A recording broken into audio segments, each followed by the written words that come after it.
I think a lot about why we need music. Would you ever collaborate? You, Billy, Phineas, in a room? I don't know, but maybe one day. I joke a lot, and I'm quite a silly woman, if I may say so myself. Embrace the chaos for a little bit, like AURORA gone wild. Oh, yeah. To symbolize the path of self-destruction and pain. Hello and welcome to the Eras podcast, where we get into the music and moments that have made your favourite artists who they are today. I'm your host, Abbie McCarthy, and today I'm joined by AURORA, a truly unique and special artist. We get in depth with the Oscar-nominated and world-renowned pop star. This was such a good episode, so enjoy. Welcome to the Eras podcast, AURORA. Thank you, darling. You have achieved so much already, so we've got a lot to get into today. I'm really excited about it. You started writing music when you were really young, so what do you remember about those early days? I was like 9 years old. Seriously? 8:45. And I just remember knowing two things about this new craft I had discovered. It was that I felt already then, I was like, okay, I feel like music, what's fun about it is that I can talk about these huge things in these small and big words. And I kind of knew that, okay, I feel like to me, music should always carry some kind of message to the world. So even from the first song I wrote, I was already quite like emotionally political about the task I felt music had. Which is fun to think about now. And then I knew that writing music made me feel just like nothing else had ever made me feel before. I felt an instant value in my own being, and even being here on Earth. And it made me feel very calm and very like settled. I've been just happy with my existence ever since then. That's amazing. It had such a profound effect on you, even so young. Do you think you're somebody who actually finds it easier to tackle these big topics in music than kind of actually just saying it out loud? Yes, maybe. Or I enjoy talking also just about it all. Mm-hmm. I'm not the best small talker. Maybe it's just because I'm Scandinavian, or maybe it's just me. I don't know yet. I'm not really into small talk Yeah, either. That's so why I thought, let's do a podcast. Yeah, because it's like the opposite of small talk. Yeah. Big talk. Big talk, baby. That's what they can expect today. Yeah, hell yes. And talking of your beginnings, you grew up in beautiful Norway. Yes. Do you think those surroundings inspired you, kind of allowed you to dream? Yes, I think so. I grew up by the ocean in quite a quiet place. We moved there when I was 3, and it's just surrounded by mostly nature and non-human beauty, which creates a really good scope for the imagination. It creates a lot of time to you get used to things being a bit slower. So a lot of the excitement has to come from within rather than being stimulated from without. So it's a very good way to become a good thinker, I think, also. It's helped me a lot. Mm-hmm. And ever since I knew that the world doesn't have the same natural way to fall in love with nature, I wanted to really put as much of it as I could in my videos and in my songs, so the world would, like people far away, would feel maybe through the music as connected to nature. Mm-hmm. Because I think that's the biggest way of fighting for the health of our world, is to just make people naturally fall in love with her again. Mother Earth is so important to your music, which we'll get into later. I wondered, when was the first time that you shared your music? So it went from being, kind of a private, intimate thing to being like, I made this, I want to show it to you. I didn't really like singing as much, and I didn't really find any stimulation or meaning in singing to people. It meant nothing to me. But then it did mean something to I think it was my mother who kind of heard it first, and maybe if I was writing and playing with for myself, people in the family would hear it if they were home. But I didn't really like that anyone could hear it, because it felt like it was just meant to be my own thing. But then my mother was really... she told me that, it's nice because music, you can sing, and I can both cry and feel uplifted at the same time, and that's what's so magical about it, blah, blah, blah. And I was like, okay, I should record a song for them, so I don't have to be in the room, and they can cry and be uplifted or whatever without me being there. So I recorded this song. It's called Puppet, which is about a woman who controls her boyfriend until he dies or something. Is very sad. Wow. Anyways, so I recorded that, and then someone just leaked it online, and I was around 16, 15, and that's when my first meeting with people hearing it. It was not really voluntarily. How funny. That was almost like a beautiful accident. Yeah, and here we are. Here we are. Thank God, because crazy business, huh? You've got a gift. I mean, your songs stir up so much emotion, and you managed to tackle these huge topics. So I imagine you're a very empathetic person who takes a great deal in their artistry. So when you're making an album, does that just mean it's all consuming for you? I just can't stop making them, can I? I've been making making so many albums. It's so ridiculous. I'm already on my next one. Really love that. Yeah, it just makes life more exciting. Everything is more exciting when I make an album. It's just what I think is more fun after, dancing and all the beauty of self-pleasure I really enjoy. And then writing albums. That's my 3 favorite things to do. It's quite a good top 3. It's a very good top 3.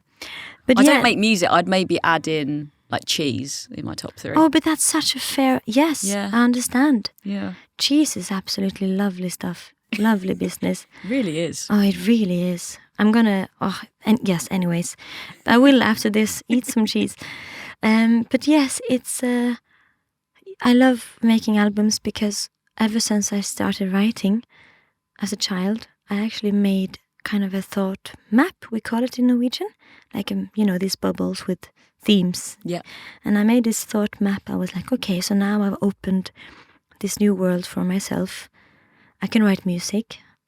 I'm going to write in English. I'm going to write about how I feel about the world and all these things. And I was like, I feel like there's 8 big things I need to say. And now I've said 4 of them. So that's why I keep making these albums, just because I have to make sure I have time to say all of those 8 things that I want to say. Yeah. Is that your favourite thing as an artist then? You expressing yourself in the writing, or is it the playing live and that kind of connection with your fans? It is definitely being in the studio. I feel like, or at least it's my experience, I've never wanted to have a child or to be a parent ever. You're having musical babies. But I'm having musical babies, and I feel like when I'm in the studio, it's like having sex. It's so wonderful. And then playing live is like raising the child, which can be fun, but also it's more work and more to learn to be more than yourself and, be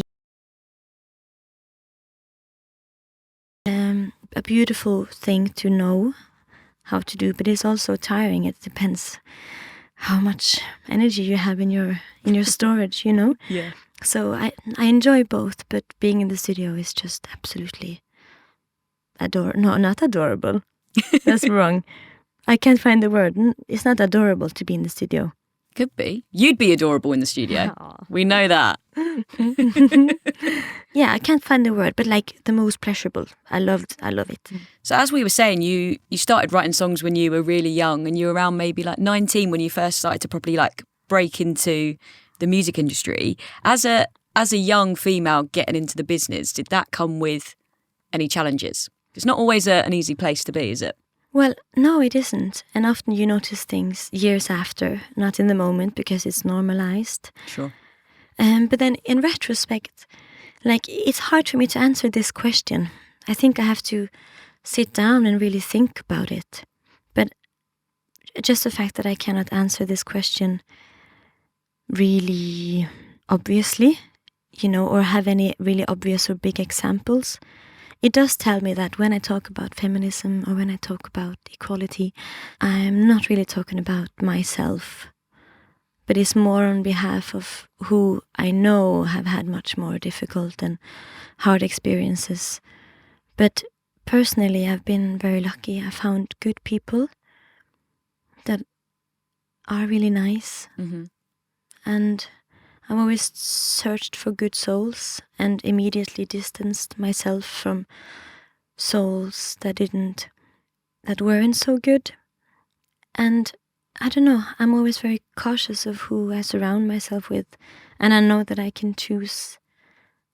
If something is wrong, I let people know very fast. So yeah, I've been very lucky. Do you think you've got a good instinct though? You're one of those people who maybe you kind of realise you're not going to click with that person straight away? Yes. And I think sometimes my behavior pattern is different. So I think I'm less easy to manipulate if people find a pattern. I don't know. I feel like I've just been quite lucky. But I'm still very engaged in this topic, but not because of my own experiences. Understand, yeah. So we're not free until we're all free.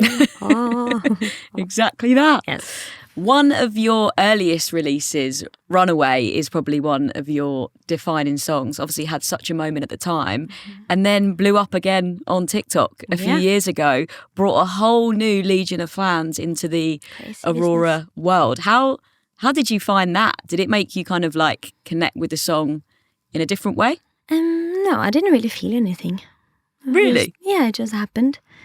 It was kind of touching because it was during the COVID, and often in the countries where they were having a really tough time with it, and you saw they were really letting Runaway into their hearts, which was very moving. When you write something and you hope that it might become a tool for people to either escape something bad or to actually learn how to deal with something bad. And when you see music become just that tool for people, it is very touching in itself. But beyond that, it it's not something I care so much about either. It didn't really make me feel anything. You're sort of like almost disconnected from the numbers side of thing a little bit. I don't understand what they mean or why they should mean something to me in itself, or like it beyond surviving. What more? I don't know. I just don't understand how to connect with them. And actually in the beginning I was really troubled by this lack of connection to success, because when people around me were kind of overwhelmed and ecstatic about the success that we were making, because we were all working hard and blah, blah, blah, I didn't really feel anything. And I was kind of concerned at first. I thought, could I be depressed? Why am I so numb? But then I just learned that it's just not something that means a lot to me. Mm-hmm. And it's okay to feel happy about different things than you expect.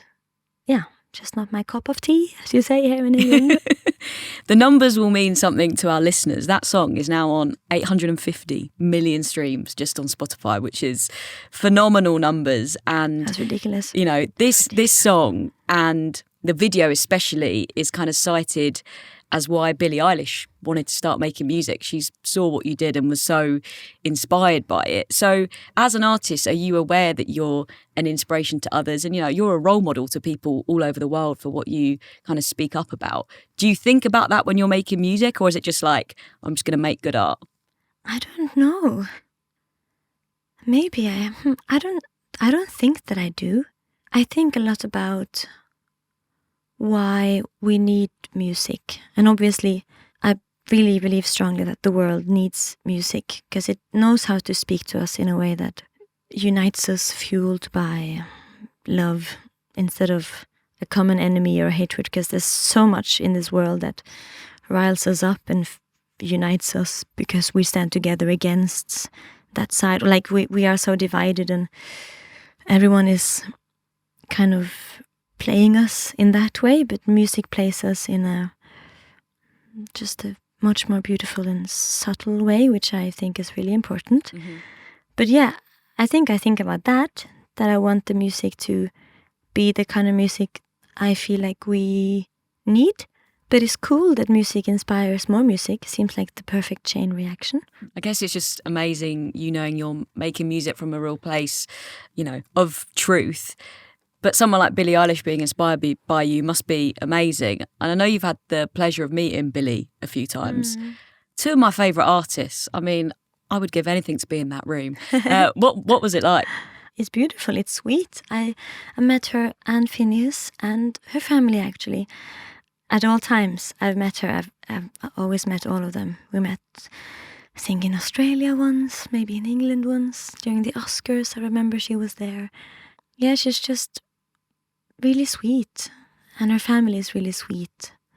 Really grounded, good, just wise, intelligent people. I'm very happy that she exists. I'm very happy that she is younger than me. Or like, I'm happy that I feel like she's so important to so many right now in a new way that a lot of people haven't been in a while. And it lifts my spirit a lot to know that someone like her is having the chance to reach out and touch people's minds, because I believe in a lot of things that she says, which is really good. But yeah, she's a sweetheart. Yeah, she's amazing, isn't she? I've got to meet her and Maggie and Phineas briefly through Overheated, the amazing event she runs every single year to kind of raise awareness of climate change and all those great things. And it's amazing to see an artist like that using their platform for good. Yeah. And the music's phenomenal. I've got to ask the question because people will be wondering, would you ever collaborate? You, Billie, Phineas in a room? I don't know. Depends if it's needed. Or I need it. You need it. Well, if you need it, then yes. Is that all right? I just demand. Well, I don't know. I think it's important that she also really just has her own journey until she meets up with something that has a lot to do with like her beginning. It's like a full circle. Feels like a full circle moment, and I feel like you should take your time before you reach the full circle moment. But maybe one day, when I'm like 90 and she's like 30. I mean, any age, any time, I'm ready. And talking of collaboration, you've worked with Tom from Chemical Brothers again on this new album. So you two are quite the dream team now. Yeah, he's a good friend now, and we have a great time because we both because I've always loved arranging my voice in this kind of big, grand, classical choir. I love this very big usage of voice, but I'm also very into deep, ugly, very hard, dark sounds to accompany me, and he is very good at that. So I just called him one evening when I was making a song called My Body Is Not Mine. And it wasn't hard enough or ugly enough. So I was like, Tom, you need to just vomit over my song if you have the time. And he was like, oh, I'll try it. And then 4 hours later, he sent me it. And it's so epic. He was like, okay, I went wild and I kept everything just as he did it originally. So it's a very instinctive piece of work. Very nice. Yeah. I love you, Tom. We love you, Tom. Yeah. The ending of that song is so massive. I love it. It's nice. Yeah. He's really, really done well.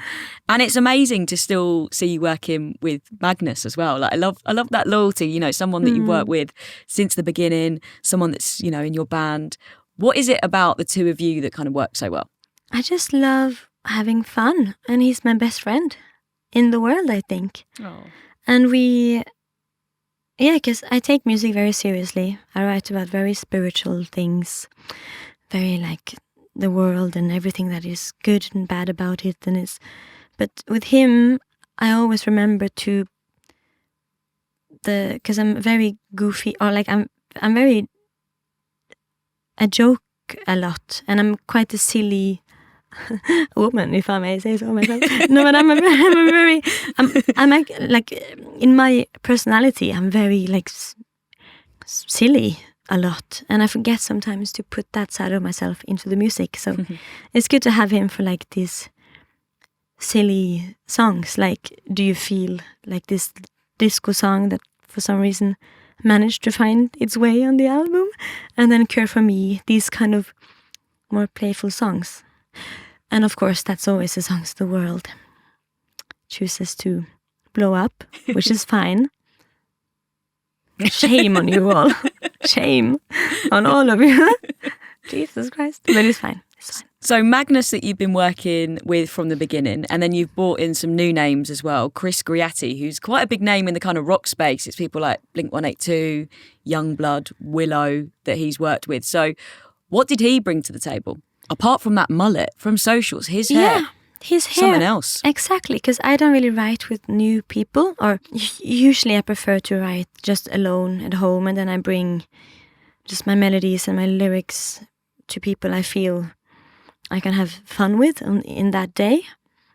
And I almost said no, but then I saw a picture of him and his hair. I was like, oh, that's marvelous. Then I said yes. And then we wrote Your Blood, which I had been thinking about for a while. And it was just really fun. And I went back to him because he closes his eyes when I record my vocals. Oh, wow. Which makes me feel like I can take my time. So to me, it's small things like this that make me want to work with people. Things that are signs of respect or just a part of the personality that moves me. And if these things, yeah, it's just this kind of beauty I search for.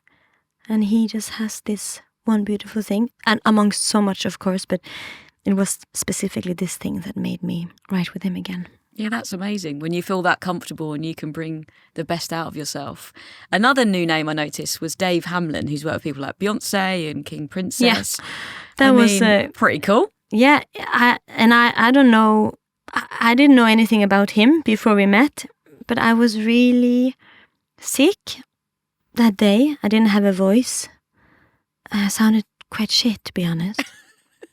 And I was in LA, I think. And I went into his studio and I was really tired and I couldn't speak. And I was just like, put on the synthesizer, and then I just played the stuff that I wanted to play. And then I shouted into the microphone for like 4 hours. And then we added some of the hard drums that I like. And then I said, okay, I'm going to go now and eat some dinner. I think I had a date.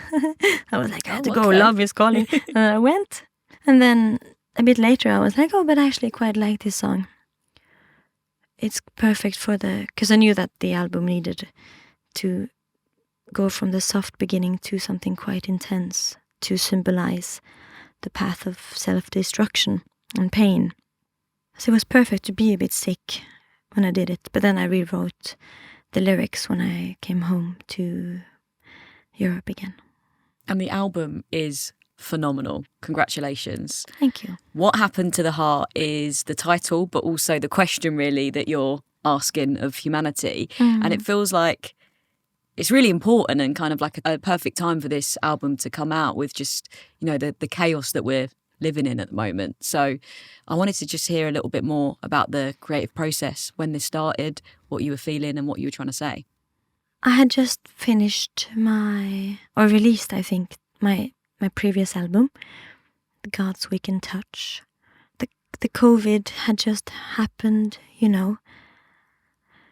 and we saw the world kind of change in these small ways. The places where are talking about, the fish in the rivers in Venezia are back because the tourists are gone. Oh, the air is clearing because, we are driving less cars.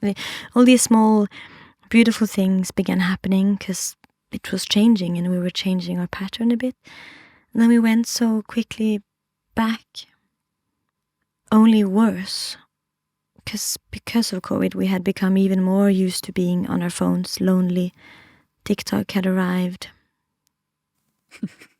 Raise his eyebrow. And sorry, but like all of these things that kind of just isolated people even more, and people got less than accustomed to being outside. And it was a weird thing because I had actually very high hopes for how the world would go forward now that we had a chance to kind of restart and reignite ourselves, but then we didn't at all. And then I read this letter released in 2022, written by indigenous leaders across the whole world, called We Are the Earth, pleading for humans then, because they, I think, thought the same. Now we have this chance to either go back or start again.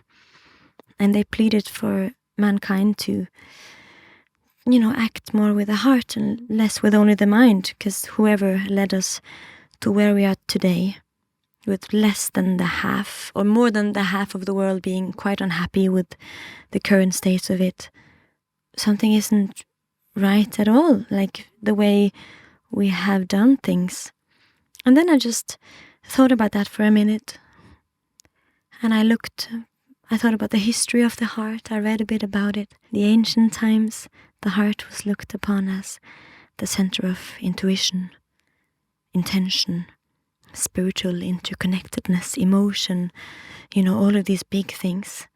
And then the Greek philosophers came along several years later, and they stated that the heart was just a pump, and these were all abilities of the mind.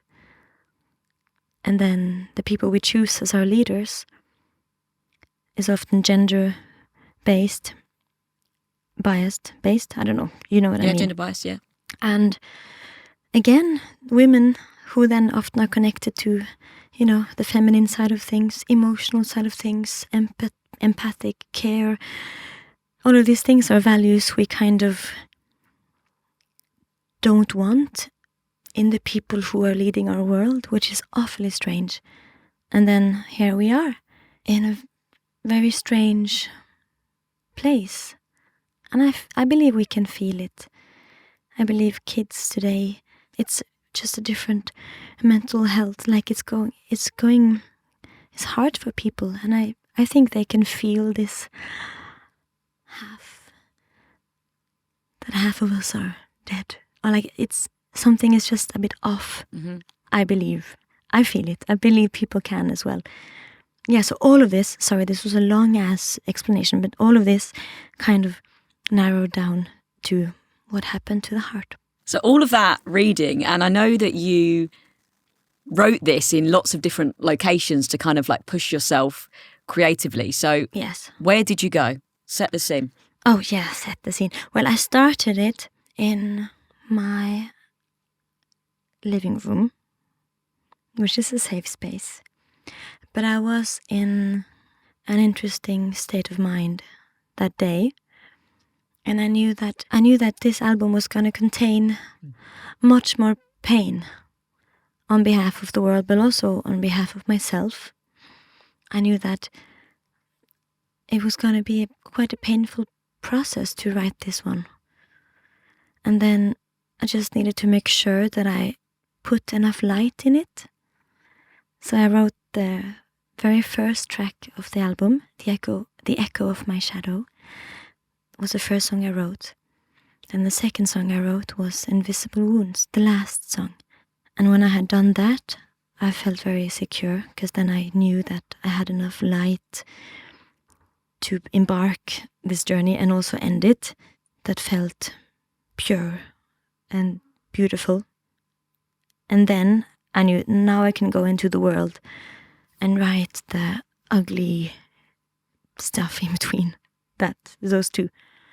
So I went to LA, which to me is a place of very disconnected place, very apathic, very like numb. a strange place, ungrounded. There's blood in the earth.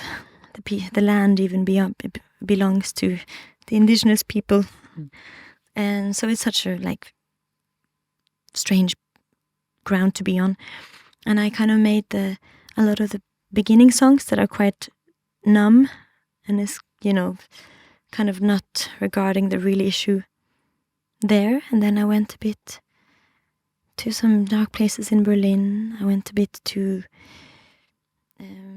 just very loud, busy places while reading the papers, while reading about the people in Palestine. And I don't often read the news when I write, but this time I did every day, which has been good. Mm-hmm. Like you were saying, towards the end of the album, things get dark. And I read that you sort of embrace the chaos for a little bit, like AURORA gone wild. Oh, yeah. Tell us everything about that. I forgot about this. But yes, I know when we as human beings go through pain, it's hard to choose the path of self-healing every time. We need maybe to be a bit self-destructive also, and to allow ourselves to be. And when I was going through my pain, I gave myself almost a year, actually, to be a bit self-destructive. And I was. Depriving myself of sleep, mostly. And then kind of cutting off my roots a bit. I just traveled. And when I had a time off from my world tour then, I didn't go home to land like I was yearning for, but I kept going and going and going, and I just kept traveling. And almost for the whole year, I was away. And it was very strange, but it taught me something new, because I've never done that before. And to some extent it was valuable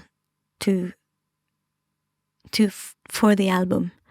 But yes, so little sleep and going against my big yearn for going home for a whole year. A whole year as well. Now I'm back. She's back. And I also read that you took to some rage rooms to really let it out. And I've never been to one of those. It must be amazing. It's fantastic. I think people find these sides of themselves very scary. We're scared to show extreme emotions. We're scared to be loud. Many people go through their whole lives that they don't even know how they sound when they scream the loudest they can. I can't even imagine not knowing how it burns in your throat, which it does, and how it rings in your ear, in your jaw. Because I do this every gig, every night almost. I scream the loudest I can until I feel like I'm about to explode. It's gorgeous. It's a gorgeous feeling. And this in itself is just such a raw... I love everything that is raw in life. I'm very into these kind of things. So yeah, I really think it's important to explore how it is to be a bit explosive, because we're not often allowed in the normal world to be so. So yeah, I highly recommend. Yeah, I'm going to put myself into one ASAP. Yeah. Embrace those big emotions. And on an album like this, I imagine it's been very, very cathartic. Very much so. Visiting these emotions and then becoming much less scared of them. And the next time they come, whether you welcome them in or not, you know what it is, and you know that it will pass. So it's important to allow everything to live to its fullest within you, I think. So you learn to not be scared of these human things. Let's get into talking about some of the tracks. The layered production in The Conflict of My Mind is beautiful, and that vocal effect I really, really loved. I felt like when I was listening to it, I almost felt like I was floating. It was such a beautiful experience. And I like to read into people's music. I might have read into it wrong, which is where you can tell me now. But I saw it as sort of opening up about mental health and struggling and that kind of release. And I wondered if it was based on personal experience. No. But it is someone I love more than myself in this world. And it's about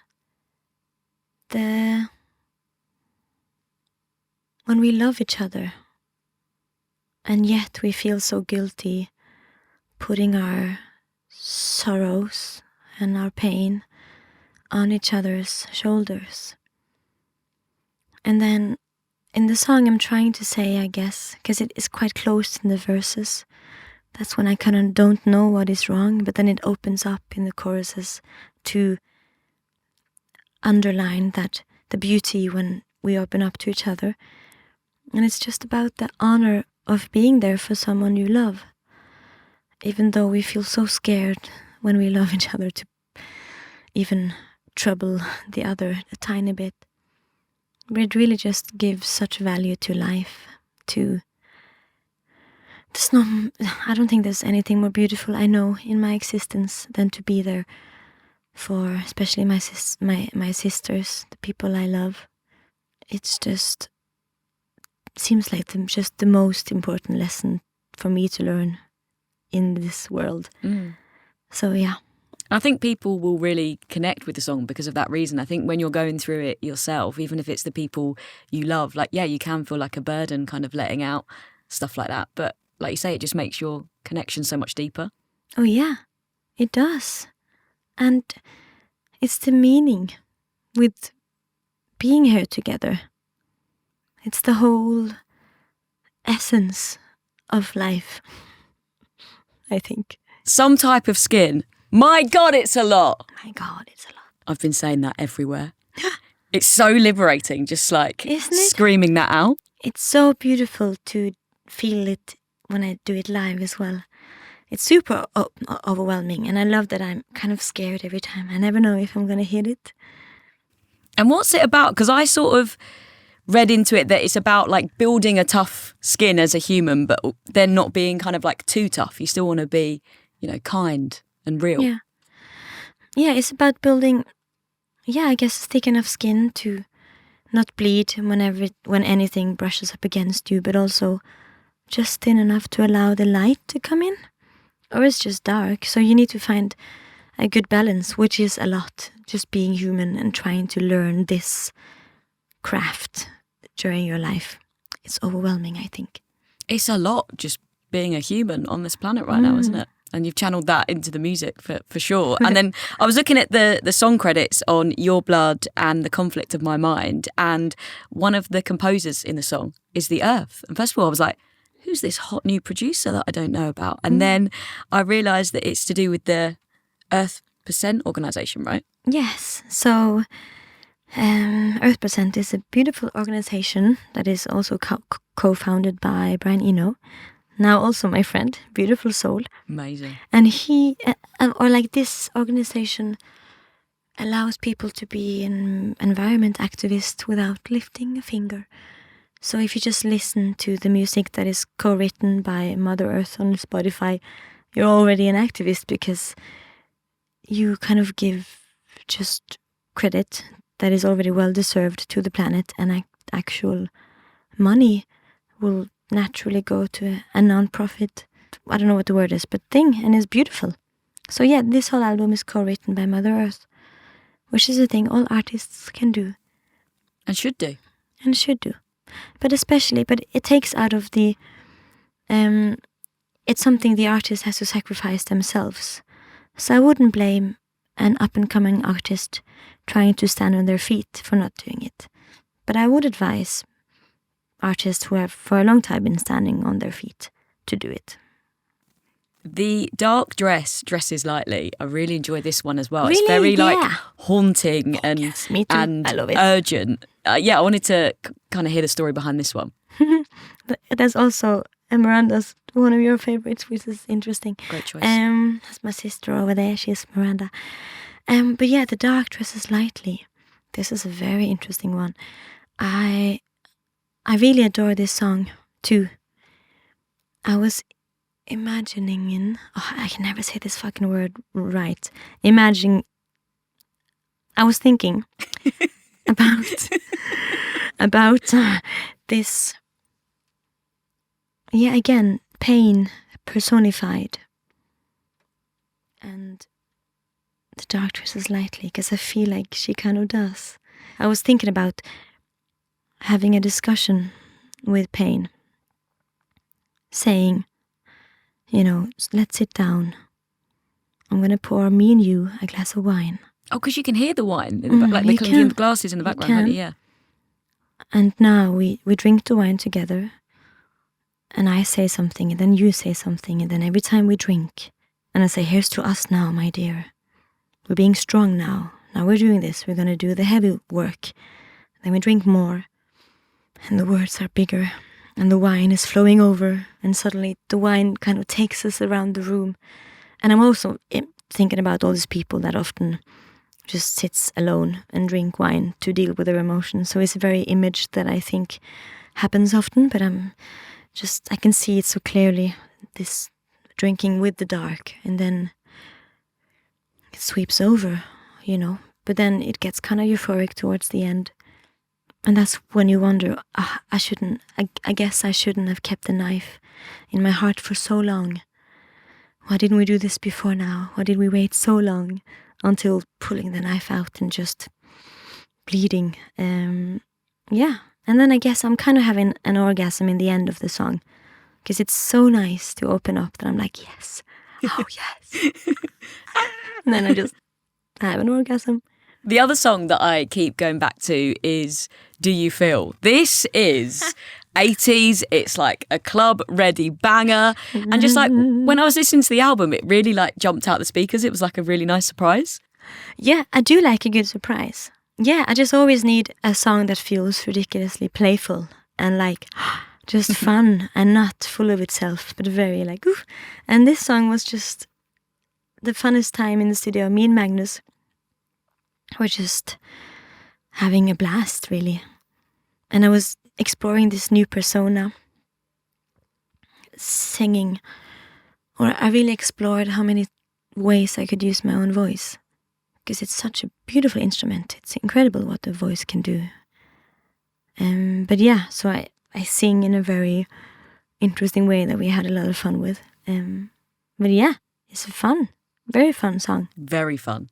Where do you go out? If we were going to have a night out with AURORA, like where are your kind of go-to spots? Well, first, it depends. I have two moods, basically. I don't often like to talk, like small talk, or I find a lot of talking sometimes boring. So you're just properly out raving, no chat? Well, often I'm either like, we have to go dance, or if it's flirtatious, I really like a place with good orange wine. And always bread. I can imagine you're a riot on a night out, am I right? I am. I never go to bed. Are you last one standing? Sometimes, yeah. Oh, I have endless sources of energy. It's ridiculous. I don't even have to drink so much. I can just, especially dancing, I can always resurrect from the dead. I'm very into, I love dancing and I love laughing. I love when people laugh. Oh yeah, it's fun to be a human. It is. We'll have to have a night out sometime. It's on. Yeah, we should. And we should get into the instrumentation on this album, because throughout it's just incredible. So you're playing the drums and there's lots of other things in there. Even some instruments I was like, I'm not actually sure. Yeah, the pipa, that's a Chinese instrument, a traditional, okay. That's on my name. There's a lot of beautiful violin, but like fiddle, like a Norwegian kind of violin. But then we call it fele. It's a beautiful instrument. But yeah, there's a lot of different instruments on this one that is really interesting. There's a choir that came in last minute, like a bee. And there's a lot of birds. There's this clock found on actually National Geographic Sound Library that's available online if you don't know about it. Anyone can go and just find anything from their library, which is amazing because they have every animal you can imagine. Or not maybe every, but a lot. But yes, there's a lot of different things on this album. It's very detailed. I've had a lot of fun playing around with the details of stuff. Yeah, and I love that about an album, because the more you listen to it, you still pull out different things, and I think that's always really exciting. I'm like, oh, I didn't notice that the first time round, and I like it. And the end of the album stays with those kind of more intense electronic sounds. You've got Starvation and The Blade, and then the epic album ender, which we've spoken about a little bit already. My Body Is Not Mine. Those big synths, when they kick in, just amazing. I see this album getting 5 stars across the board. It's amazing. And also the fact that it's 15 tracks. You're spoiling us. I've noticed albums are getting shorter recently. Oh, yes. I couldn't help myself, could I? No, I just love making albums. And I had so many songs this time. And there were even like 6 that didn't make it. It could have been 20. But no, 15 is enough. 15 or 16? Can you at home answer this question? No, but yeah. There's a lot of songs, but I think it's a good. We need long albums. And your music is realist, but also allows escapism as well. Kind of like what your mum said when you first began, I suppose. Like, Mummy knows best. She does, because when I listen, I feel happy and sad all at once. And I think that's such a gift. And on your videos online, so many of the comments are how much your music has helped people. How, you know, it's like therapy to them. That must be such a lovely feeling, knowing you've made that connection. That's exactly it. That makes me immensely happy. I feel absolutely over the moon, knowing that somehow it all makes sense to people. And more than that too. I can't describe it with this primitive human language with words. I can't. It's way more than I can ever explain. But it's incredibly beautiful. I feel so dainty about it all. Is that a word? Dainty? It absolutely is a word. I don't even know what it means, but I like the way it tastes. Do you do that where you taste words? Mm-hmm. Yeah, I felt like with the Eras podcast, it felt quite like bready to me. Oh yeah. When I said it, it sounded quite satisfying. Oh yes, I understand. Yeah, we're on the same page. Will you be releasing a book to go with this album again? Because I really enjoyed when you did that before. It's like an extra way to get to know you and what you're speaking about. I will, because with every album, I write a book. I have a book for my first albums as well. I just never released them. Maybe one day, so people. I know a lot of my followers are like me, nerds, and you like to collect things. I love to collect things. Proud nerds. I'm collecting teeth now. If someone has extra, I want them. I think they're okay for now. Please don't pull them out. Only wisdom teeth. I don't want your front teeth. That's just specifically weird. Wisdom teeth. Yeah, absolutely. But yes, I have a book. I have written it at least. And I've seen you've described yourself as an introvert, but of course you're this like world-renowned artist, this really confident stage presence. And I think some people would maybe assume that personality type wouldn't be drawn to a job like yours. So like, have you ever come across any struggles? Yeah, lots. And I wasn't really drawn to the job. I was quite repelled by it. Like the minute I started doing it, I was like, oh hell no, this is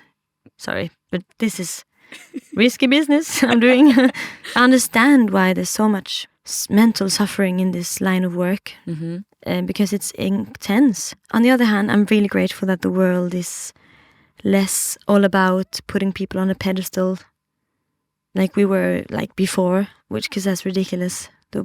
I don't like the culture around worshipping someone else too much, but I also don't like the way the world feel more and more demanding of because you see the mental health kind of going down just amongst everyone. So it's a weird place to be in. But yeah, I didn't like it for many years. But now I know what to do with it. And I found my way to find meaning in it, I guess, like we all do. And I've met like 5 million people since I was 16 and quit school and started doing this. So I've become very good at being social, which is super cool. And I feel like I'm very good at getting to know people. Like first impression, I've done millions of times, which has helped me become better socially, which I don't feel like I've always been the best at. So I feel like I've learned a lot, which I feel very grateful for. But I am definitely an introvert because I need to be alone to charge. But I'm very outgoing. I'm very good with people now. It feels like, though, even at the very beginning of your career, you just knew yourself. You were very sure of who you were. And I feel like people listening to this might actually still be working out who they are, what their purpose is. So as someone, that's very self-aware, what would be your kind of words of advice? Well, people have always told me that I'm so good at knowing who I am and how do I do that and blah, blah, blah. But I've always just said that I think it's because I've never thought about it. I never wonder who I am. I don't think it's my business to know. I don't care who I am. I just am. And the less you kind of stress with putting yourself in a box, the world will do it for you anyways. And the more you just give yourself total freedom that, I can change every day. I can change my mind. I can say something and then regret and be much better the day after. I can change every day and figure out who I am, and that's the beauty. I don't even need to know what to do, what I want to do for work. You can change everything and learn new things all the time.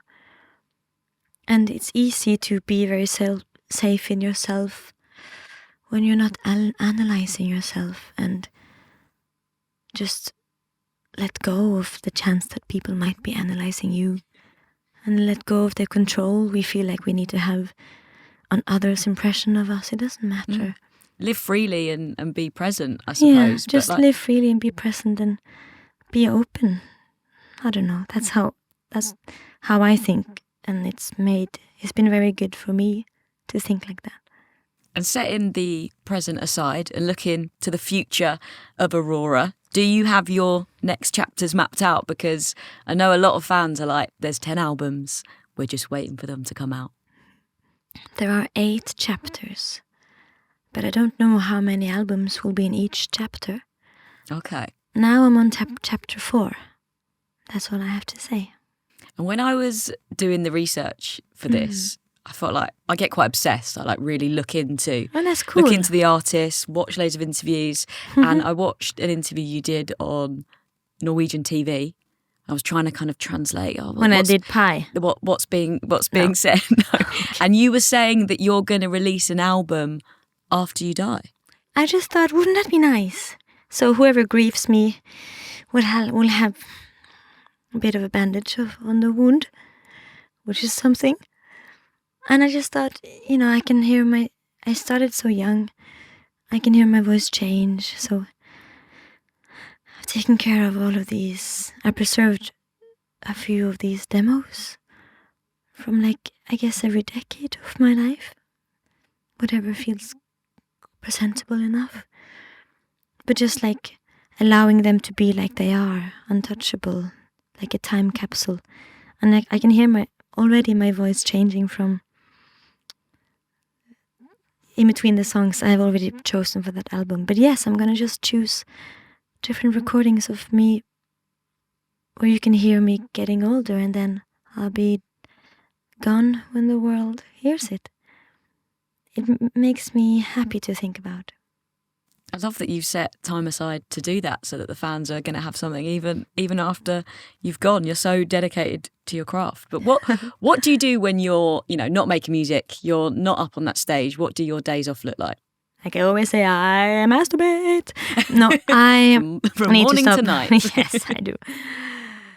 No, let's not talk about this. I'm a lady, for God's sake. Heavens, Lord. I actually really like bouldering. I like this a lot. You've been doing it with me a bit, my sister. It's been very fun. And I love feeling strong. I love feeling like I believe in my own body and what it can do. So bouldering I'm really into. And again, collecting teeth. I'm writing a fantasy book. That's exciting. And I spend a lot of time drawing like how I want the worlds and the houses to look, and how like the magic potion bottles look, in like all of these small things about the world is very fun. Yeah, I guess that's what I do. I boulder, I draw fantasy stuff. You design your own world. And drink wine. Orange wine, of course. And bread. If there was AURORA world, like what do you think it would look like? What's your like perfect design? I don't think I would have the sky be that light blue color. Looks a bit childish, don't you think? Not into that. With the green grass and the blue, it's just very windows. I don't know. I find it just, I hate it when it's sunny because it looks so goddamn ugly. I would pick different colors, I think. Just a slightly different shade in the green, and have the sky not be this blue. So I would start there. And I think I would make the days a bit longer. But then I would do like a mistake because I didn't understand my power. Pull the world too close to the sun, and then we'd all die. Oh, it was going so well. AURORA, you are truly one of one. Thank you so much for being on the podcast. AURORA, everyone. I love that it ends with death. Sorry. I wanted to hang out with AURORA all day. Such an amazing energy. And if you love this episode as well, please rate and review. It will help us get found by more people. And who would you like us to chat to next? Let us know in the comments. This has been a Good Karma production at Metropolis Studios. Thank you for checking out the Eras podcast. Hit subscribe to find out more about our next episode. It's dropping soon.